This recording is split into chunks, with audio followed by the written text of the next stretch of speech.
Welcome back. जश्न आज़ादी आज हर कोई अपने अपने अंदाज से मनाया जा रहा है। यौम आज़ादी की मुनासिबत से कराची की बेकरीज में खुसूसी केक तैयार किए गए हैं। कैसा जोश व वलवला है और क्या माहौल है, कफील अहमद से जानते हैं। कफील बताइएगा।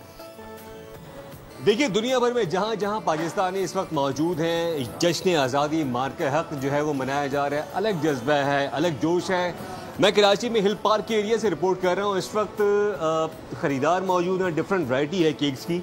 अगर मेरे कैमरा इस वक्त दिखाएगा तमाम जिसमें है वो आप ख़रीदारी के लिए आज 14 अगस्त का दिन है, क्या करें, कितना जोश है, कितना जज्बा है, इस बार कितनी खुशी है? जोश तो बहुत ज़्यादा है और मलाइका बहुत हद का अच्छा लग रहा है। उस वजह से हमने जो इंडिया को जो शिकस्त दी उससे हमारे बहुत दिल की गहराइयों से शुक्रिया अदा करता हूँ अपनी फ़ौज का, जो अपनी आवाम का, जिन्होंने आवाम ने फ़ौज का साथ दिया और फ़ौज ने जो हिम्मत की, सब कुछ किया उस हवाले से। और आज हमारे अंदर इतना जोश है, हम चाह रहे हैं साल इंशाल्लाह इसी तरह ये जोश हमारे अंदर है। और तो ये वो इस वक्त जोश जज्बा है मुल्क भर के पाकिस्तानियों में, दुनिया भर के पाकिस्तानियों में, जो कि केक की ख़रीदारी के हवाले से भी है, कुछ आतिशबाजी है, कुछ जो है वो मिली नगमे मुख्तलिफ जो है वो मुल्क भर में गाए जा रहे हैं और केक कटिंग जो है वो की जा रही है। कफील अहमद बहुत शुक्रिया।